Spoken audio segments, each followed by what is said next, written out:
The taxi pulled up to a weathered apartment building as rain drummed against the windows. Emma Harrison stepped onto the cracked sidewalk, her designer suitcase looking obscenely out of place against the peeling paint and rusted fire escapes. 6 years of marriage to Victor Ashford had ended with a note on a nightstand and a wedding ring left cold on marble. The apartment was small, 1 bedroom, a kitchen barely big enough to turn around in, and windows that overlooked a narrow alley. But it was hers. No crystal chandeliers, no staff, no suffocating silence, just empty space waiting to be filled with something real. Emma spent 3 days unpacking her old life from storage boxes, books she had not touched in years, photographs of the woman she used to be, laughing with friends at dive bars and coffee shops, a worn copy of her favorite novel with notes scribbled in the margins. On the 4th day, she walked into Sterling Community College and asked about teaching positions. The department head, a tired woman with kind eyes, looked over her resume. "You taught literature before?" "6 years ago, before I got married. And now? Now I'm divorced." The lie came easily. The paperwork would catch up eventually.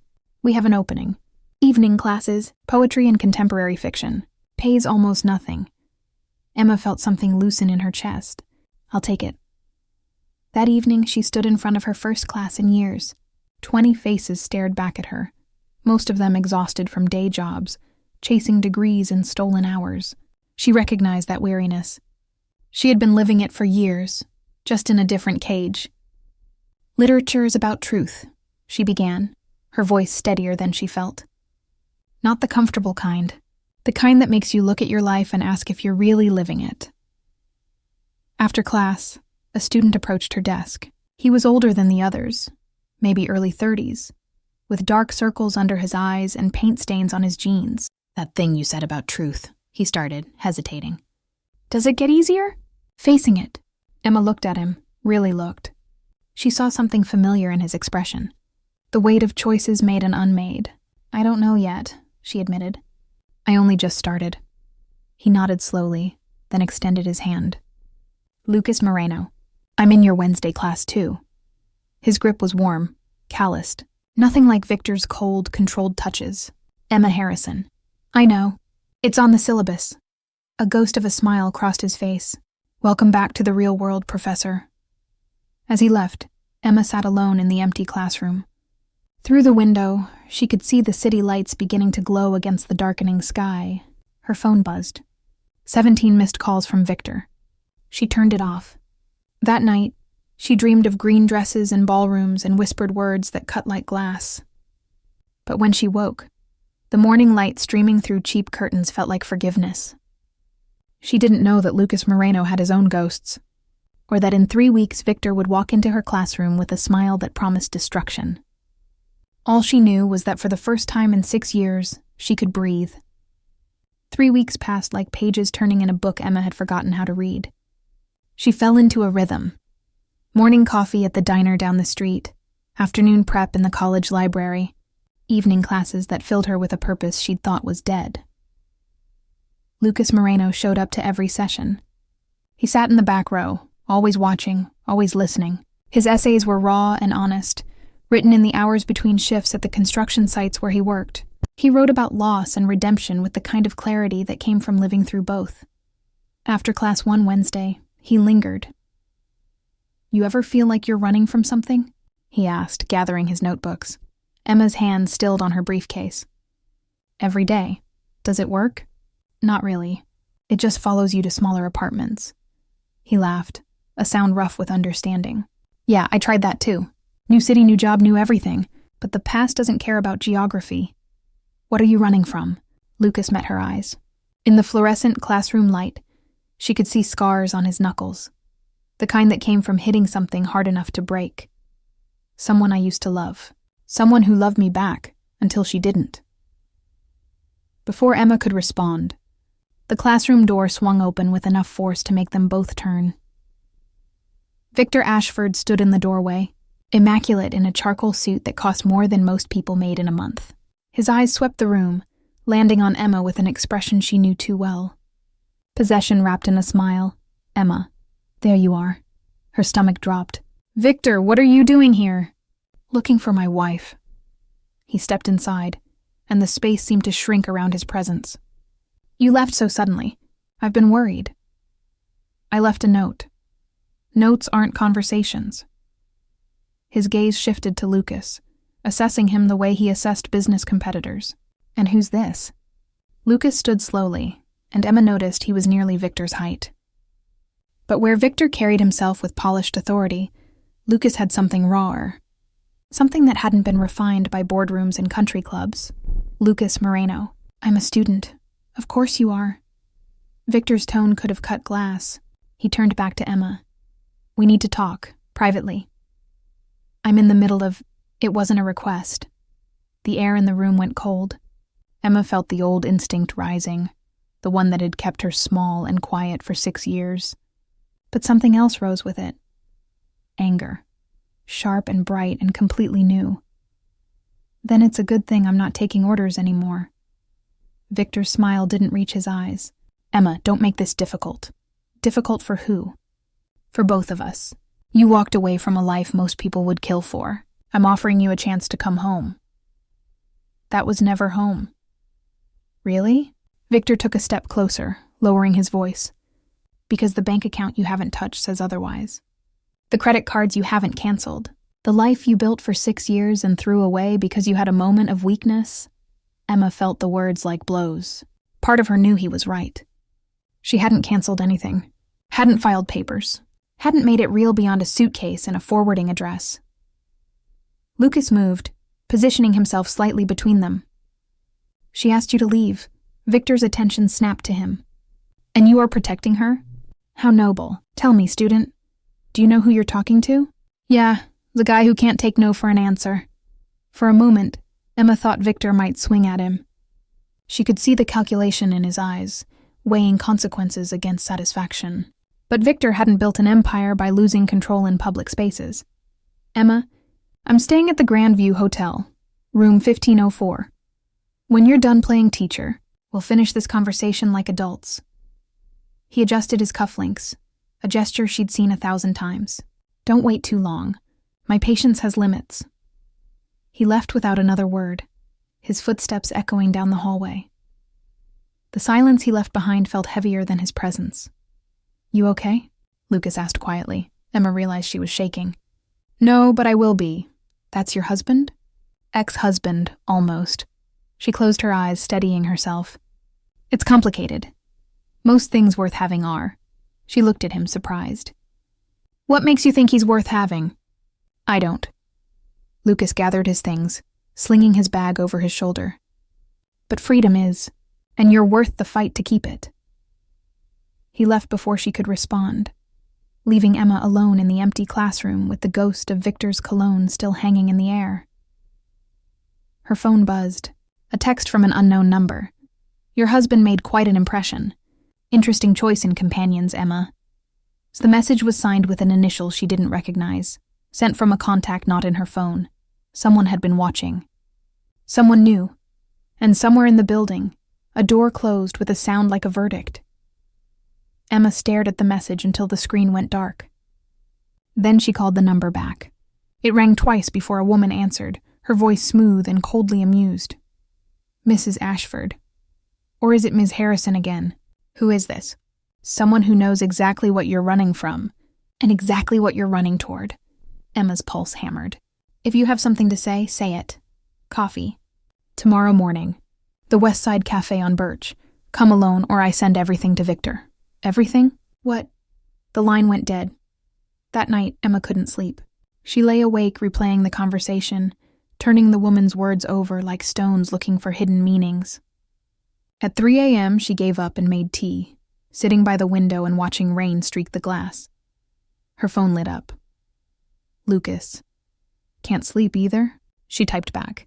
"How did you get my number?" "Student directory. Want to tell me what's really going on?" Emma hesitated, fingers hovering over the keys. Then she wrote the truth. "I think I'm being watched." 3 dots appeared, disappeared, appeared again. "Where are you?" She sent her address before she could think better of it. 20 minutes later, Lucas arrived soaked from the rain, carrying 2 paper cups of coffee from an all-night diner. Emma let him in, suddenly aware of how intimate this was. Her apartment. Middle of the night. A man who wasn't her husband. Talk, he said, handing her the coffee. She told him everything. The message, the mysterious caller, Victor's appearance, the years of marriage that felt like erasure. Lucas listened without interrupting, his expression unreadable. When she finished, he set down his cup and leaned forward. Emma, I need to tell you something, and you're going to hate me for it. Her stomach dropped. What? I'm not just a student. I'm a private investigator. I was hired 6 months ago to gather information on Victor Ashford. The words hit her like ice water. You're what? By a woman named Sarah Chen. She's Victor's business partner. She thinks he's embezzling from their company, and she needed someone on the inside to prove it. Emma stood up, the coffee sloshing in her hand. So this whole time you were using me? No, not you. Lucas stood too, hands raised. I enrolled in classes because Victor's assistant mentioned his wife taught at Sterling. I thought maybe you'd know something, see something. But then I met you and what? You felt bad about lying. I fell for you. The confession hung between them, raw and impossible. You don't even know me, Emma whispered. I know you left a man who made you feel invisible. I know you're brave enough to start over with nothing. I know you look at your students like they matter, really matter. He took a step closer. And I know you deserve better than being a pawn in someone else's game. Which is what I made you. I'm sorry. Emma's hands trembled. The woman who called me. Sarah Chen? Lucas nodded. Probably. She must have seen Victor at the college. She's been paranoid about him covering his tracks. If she thinks you're a loose end, what would she do? I don't know. But Emma, you need to understand something. Victor isn't just cold. He's dangerous. The money he's stealing, it's from investors. Real people who trusted him. Sarah has evidence that he's planning to liquidate everything and disappear. She thinks he might have already killed someone to keep it quiet. The room tilted. Emma sat down hard. Killed someone? His former accountant. Ruled a suicide, but Sarah doesn't believe it. Neither do I. And you thought getting close to me was the solution?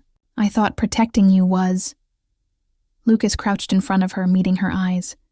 Victor came to that classroom looking for leverage. He knows you're the one thing that could crack his image. The devoted wife who walked away. If you testify against him, if you tell what you know about his business dealings, I don't know anything. You know more than you think. 6 years of marriage, charity events, board meetings, phone calls you overheard. It's all there. Emma shook her head. I can't. He'll destroy me. He already did. You're just finally building yourself back. The words landed like truth. Emma looked at this man who had lied to her, used her, and somehow still made her feel more seen than her own husband ever had. Why should I trust you? You shouldn't. But trust this. Sarah Chen is meeting you tomorrow because she wants something. And Victor showed up at your classroom because he wants something too. You're caught in the middle whether you choose a side or not. Emma stood, walking to the window. Outside, the rain had stopped. Dawn was breaking, pale and cold. What happens if I meet her? You listen. You decide. And whatever you choose, I'll be there. As what? My protector? My investigator? My fake student with real feelings? Lucas's jaw tightened. As whatever you need me to be. She turned to face him, and for the first time in years, Emma felt something sharp and fierce rise in her chest. Not fear, not resignation, anger. I'm meeting her, and you're staying away. Emma, you don't get to make my choices. Not you, not Victor, not anyone. She moved to the door, opening it. Get out. Lucas paused in the doorway, rain-damp and hollow-eyed. For what it's worth, the only thing I lied about was why I was there. Everything else was real. That's the problem, Emma said quietly. I can't tell the difference anymore. He left without another word. Emma stood alone in her apartment, watching the sun rise over a city that suddenly felt full of strangers with hidden agendas. Her phone buzzed one more time. Victor, I know about Lucas Moreno. We need to talk, tonight, or everyone finds out exactly who he really is. Her hands shook as she read the message. Outside, a car engine started.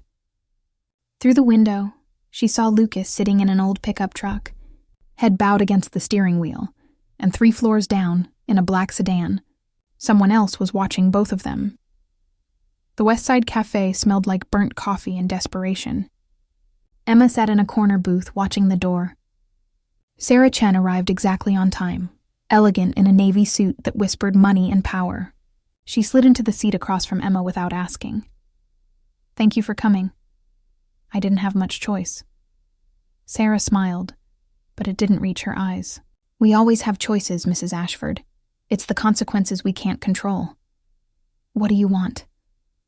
"The same thing you do. Freedom from Victor." Sarah placed a manila envelope on the table.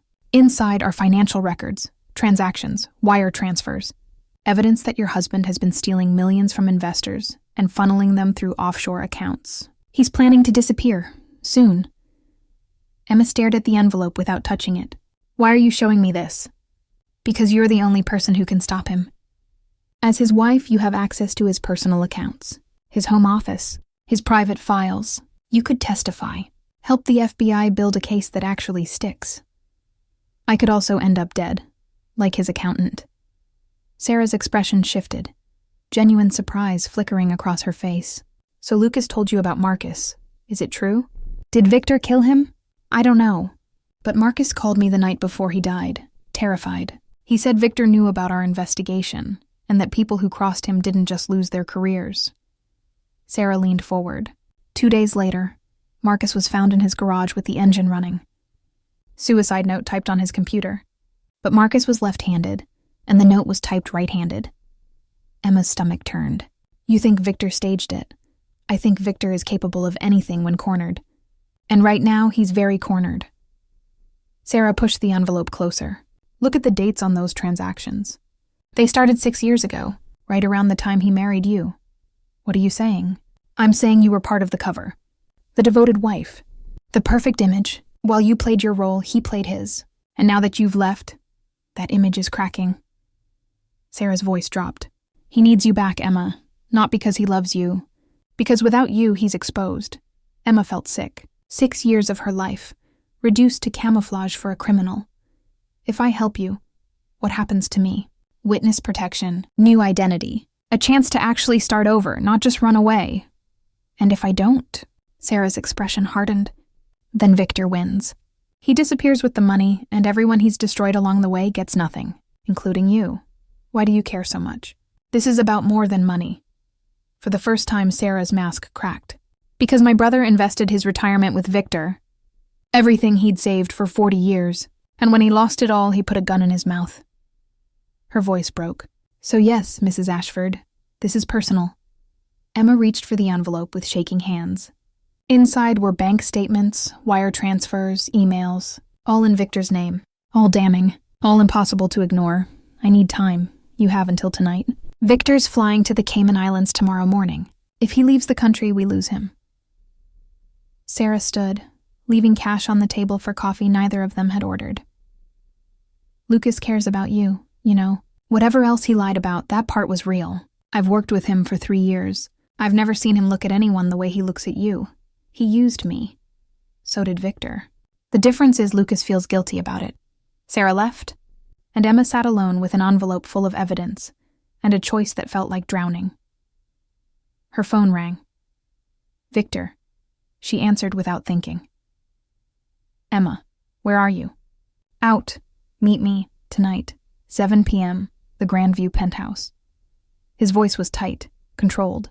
"Come alone or I ruin Lucas Moreno. I know what he is. I know what he's been doing. One phone call and he loses everything. His license. His career. His freedom. You'd destroy an innocent man to control me? There are no innocent men, Emma. Only ones who haven't been caught yet." He paused. 7 p.m. Don't be late." The line went dead. Emma sat in the cafe, clutching her phone and the envelope. 2 meetings. 2 choices. Both leading to destruction, she texted Lucas. "Victor knows. He threatened you. I'm sorry." His response came immediately. "Don't apologize. And don't go to that meeting alone. I have to. Then I'm coming with you." "No, Emma, he's dangerous. I know. That's why I need you to stay away. If something happens to me, someone needs to make sure Sarah gets what she needs. Someone needs to finish this." 3 dots appeared, then disappeared. When Lucas finally responded, it was just 2 words. Be careful. Emma left the cafe and walked through the city, the envelope heavy in her bag. She thought about the woman she'd been 6 years ago, young, naive, believing love could save her from loneliness. She thought about the woman she'd become, invisible, erased, a decoration in someone else's life, and she thought about who she might be on the other side of tonight. At 6:45, she stood outside the Grandview Hotel. The building gleamed with wealth and promise. Inside, Victor waited with threats and ultimatums. Inside, her old life waited to swallow her whole. Emma took the envelope from her bag and looked at it one last time. Then she walked through the revolving doors. The elevator ride to the penthouse felt like descending into water. Each floor, another level deeper. When the doors opened, Victor stood in the foyer of the suite, perfectly composed in a black suit. You came. I always did what you wanted. Until you didn't. He gestured to the living room. Sit. We have a lot to discuss. Emma walked past him, noting the bottle of wine on the table.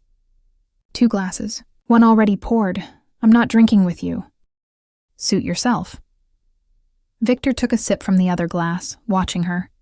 I want you to come home, Emma. I made mistakes. I see that now. We can fix this. By threatening Lucas? By removing obstacles. He's been investigating me. Did you know that? Using you to get close to my business. To my wife. Victor's voice dropped. He never cared about you. You were always just a means to an end. Like I was for you? Something flashed in Victor's eyes. Anger. Real and raw. I gave you everything. You gave me nothing that mattered. I gave you a life most women would kill for. A cage isn't a life, Victor. No matter how gilded. He set down his glass with deliberate care. If you walk out that door, I will destroy him. Lucas Marino will spend the next decade in prison for fraud, falsifying records, and harassment. I have lawyers who can make that stick. Emma felt her resolve hardening into something unbreakable. Then do it. Excuse me? Destroy him. Frame him. Whatever you want. But I'm not coming back. She stood facing him fully. You never loved me. You loved having me. And I'm done being owned. Victor's composure cracked. You ungrateful... The door burst open. Lucas stood there, breathing hard, eyes wild. Emma, don't drink anything. Victor turned, fury transforming his face. How did you get in here? The wine, Lucas said, ignoring him, focused only on Emma. Did you drink it? No, why? Because Sarah just called me. She found Marcus's phone records. The night he died, Victor was there, and he used the same method. Poison that mimics a heart attack. Undetectable unless you know to look for it. The room went silent. Emma looked at the wine glass. At Victor. At the man she'd married who was capable of murder. Victor's smile was cold and terrible. You can't prove anything. Actually, Emma said quietly, pulling out her phone, I can. I've been recording this whole conversation. Victor lunged for her. Lucas moved faster, catching him mid-stride and slamming him against the wall. Don't touch her. You're both dead. Victor snarled. You understand? Both of you. No, Emma said, her voice steady. You are. She held up her phone. The recording played back Victor's threats, his admission about the wine, everything. Sarah has the financial evidence. I have your confession, and Lucas has proof you were at Marcus's house. Emma moved toward the door. It's over, Victor. You're over. His face went white, then red with rage. But before he could move, hotel security appeared in the doorway. Behind them, 2 federal agents in dark suits. Sarah Chen stepped through, her expression victorious. Victor Ashford, you're under arrest for fraud, embezzlement, and suspicion of murder. As they cuffed him, Victor's eyes found Emma's. For the first time, she saw him clearly. Not powerful, not untouchable, just small, pathetic, broken by his own greed. This isn't over, he said as they led him away. Yes, Emma replied. It is. The door closed behind them. Emma stood in the penthouse, Lucas beside her, both of them shaking from adrenaline and relief. Sarah approached, extending her hand. Thank you. Emma took it. Thank your brother. He deserved better, Sarah's eyes glistened. They all did. When Sarah left, Emma and Lucas were alone. The city spread out below them through floor-to-ceiling windows, lights twinkling like promises. "You saved my life," Emma said quietly. "You saved your own." "I just showed up." She turned to face him. "You lied to me, used me, almost got me killed. I know. But you also protected me, believed in me, showed me I could be more than what I was." Lucas met her eyes. "Emma, I need time to figure out who I am without Victor, without anyone else defining me." He nodded, understanding and heartbreak mixing in his expression. "I'll wait. You might be waiting a long time. Then I'll wait a long time." Emma smiled, sad and hopeful all at once. "Thank you for everything." She left him standing in the penthouse, silhouetted against the city lights, walked out of the hotel into a night that felt different, open, full of possibility. Her phone buzzed one last time, a message from an unknown number. "You made the right choice. But watch your back. Victor has friends you don't know about. This isn't finished." A friend Emma stared at the message, her blood running cold. Somewhere in the city, a car engine started. And in the shadows of the Grandview Hotel, someone watched her leave with eyes that promised unfinished business. 3 months passed like a held breath slowly released. Victor Ashford's trial dominated the news. Fraud, embezzlement, conspiracy to commit murder. Every day brought new revelations, new victims coming forward, new evidence of a man who'd built an empire on lies and buried anyone who threatened to expose him. Emma testified. Stood in that courtroom and told the truth about 6 years of invisible cruelty. She watched Victor's face as she spoke, saw the moment he realized she was no longer afraid of him. That moment tasted like freedom. The verdict came on a Tuesday morning. Guilty on all counts. 25 years minimum.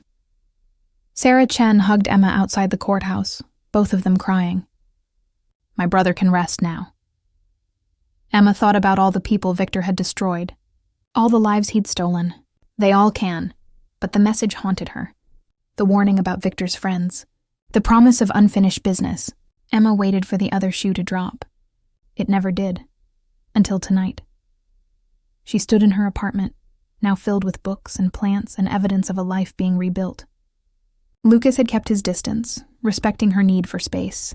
They texted occasionally, casual updates, safe conversations that didn't address the fact that he'd become the person she thought about most. Her doorbell rang. Emma checked the peephole, expecting a delivery. Instead, she saw a woman in her 50s, elegant but tired with Victor's eyes. She opened the door cautiously. "Can I help you?" "My name is Catherine Ashford, Victor's mother." The woman's voice was steady but hollow. "May I come in?" Every instinct screamed danger, but something in Catherine's expression made Emma step aside. They sat across from each other, tension thick as fog. "I won't take much of your time," Catherine began. "I know what my son did. To you, to others. I'm not here to defend him. Then why are you here?" Catherine pulled an envelope from her purse. Not manila this time. Cream-colored, expensive. "Because I need you to understand something about Victor. Something the trial never revealed." Emma's pulse quickened. "What?" "When Victor was 16, his father died. Suicide. Financial ruin. He lost everything overnight, and he watched his father's business partners circling like vultures, taking what was left." Catherine's hands trembled. Victor swore he'd never be powerless like that. Never be the victim, so he became the predator instead. That doesn't excuse what he did. No, but it explains it. Catherine handed her the envelope. "These are letters. From Victor, written to you over the past 3 months. He's not allowed to contact you, so I've been holding them."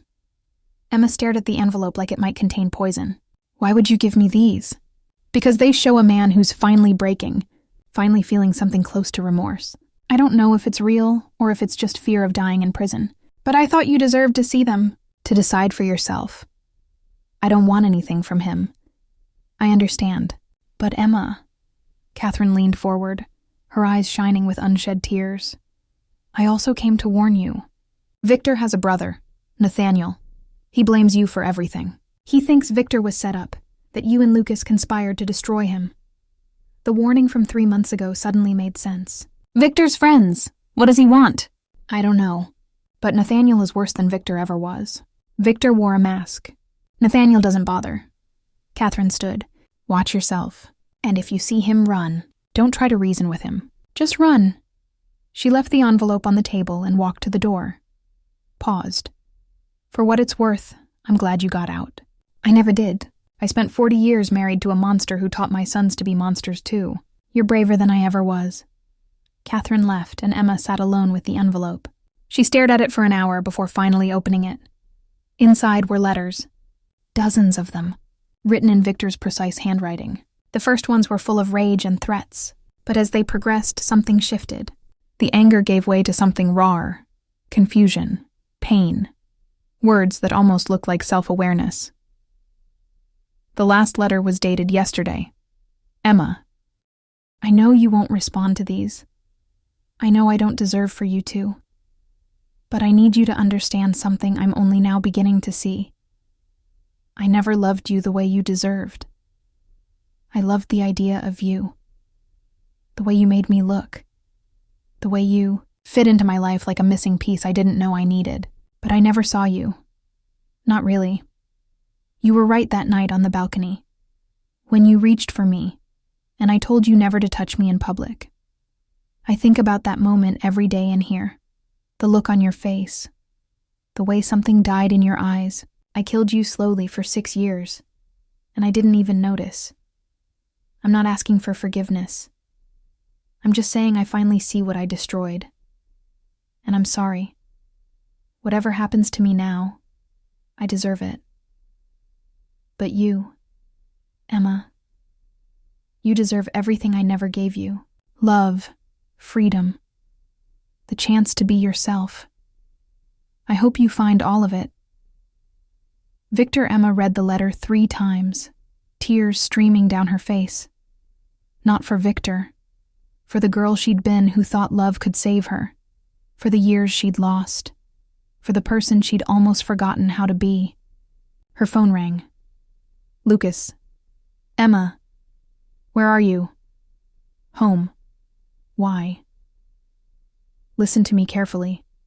Catherine Ashford just left you, right? How did you know? Because she's not who she said she was. Catherine Ashford died 2 years ago. Whoever that woman was, she's working with Nathaniel. Emma's blood went ice cold. She looked at the envelope, then around her apartment. The letters were a distraction. Emma, get out. Now. She stood, moving toward the door. It opened before she reached it. A man stepped inside, tall, dark-haired, with Victor's bone structure and eyes that held nothing but cold calculation. Hello, Emma. I'm Nathaniel. He closed the door behind him, locking it. We need to talk about what you took from my brother. Emma backed away. I didn't take anything. He destroyed himself. That's where you're wrong. Nathaniel advanced slowly, predatory. You turned him into someone weak, someone who feels. That's not the brother I knew. Your brother is a murderer. My brother is a survivor. You're the murderer. You killed the man he was supposed to be. Emma's back hit the window. No escape. Her phone was on the table, unreachable. What do you want? I want you to hurt the way Victor is hurting. Nathaniel pulled something from his jacket. A syringe. The same way Marcus hurt. The same way my father hurt. Poetic, don't you think? Emma's mind raced. If you kill me, Lucas knows. Sarah knows. You'll go to prison too. Worth it. He lunged. Emma grabbed the lamp from the side table and swung hard. It connected with his temple, and Nathaniel stumbled. She ran for the door, but he caught her ankle, pulling her down. The syringe skittered across the floor. They fought, desperate and brutal. Emma clawed at his face while Nathaniel tried to pin her down. She thought of every moment she'd been made to feel small. Every time Victor had dismissed her. Every year she'd spent invisible, and she refused to disappear now. Emma's hand found the syringe. Without thinking, she jammed it into Nathaniel's shoulder, pressing the plunger. He roared, shoving her away. Emma scrambled to the door, unlocked it, and ran into the hallway. Lucas was there, bursting through the stairwell with 2 police officers. "Emma!" She collapsed into him, shaking. Behind them, Nathaniel stumbled into the hallway, his face already going slack. The poison meant for Emma working through his system. "Call an ambulance," Lucas shouted to the officers. But Nathaniel was laughing, a horrible wet sound. "It doesn't matter. You think this ends with me? Victor has people everywhere. This will never be over." "Yes," Emma said, her voice steady despite her trembling hands. "It will, because I'm not running anymore. I'm not hiding. And I'm not letting any Ashford make me afraid again." Nathaniel's eyes dimmed. The ambulance arrived, but it was too late. The poison he'd meant for Emma had taken him instead. Poetic justice, cruel and fitting. The investigation that followed revealed everything. Nathaniel's plan. The woman posing as Catherine. The letters forged to distract Emma. It unraveled like thread from a torn cloth, exposing more of Victor's network. More victims. More justice. 6 months later, Emma stood in front of a new class. A real university this time. Full-time position. Her own office with a window that overlooked a garden. After class, Lucas waited by her car. They'd been seeing each other for 3 months now. Slowly, carefully, building something real out of the wreckage of lies. "You ready?" he asked. "Where are we going?" "It's a surprise." They drove to the courthouse. Emma's stomach tightened, but Lucas squeezed her hand. "Trust me." Inside, he led her to a small room where a judge waited. Sarah Chen stood there too, smiling. "What is this?" Emma asked. Lucas handed her papers. "Divorce papers. Final, official. As of today, you're legally free from Victor Ashford." Emma's eyes filled with tears. She'd filed 6 months ago, but the process had been delayed by the trial, by Nathaniel's attack, by endless legal complications. But now, finally it was done. She signed her name with a hand that didn't shake. Emma Harrison, not Ashford. Never Ashford again. "There's one more thing," Lucas said, nervous in a way she'd never seen him. He pulled out a small box. Emma's breath caught. "I know it's fast. I know we're still figuring things out. But Emma, I've spent the last year watching you become the strongest person I've ever met.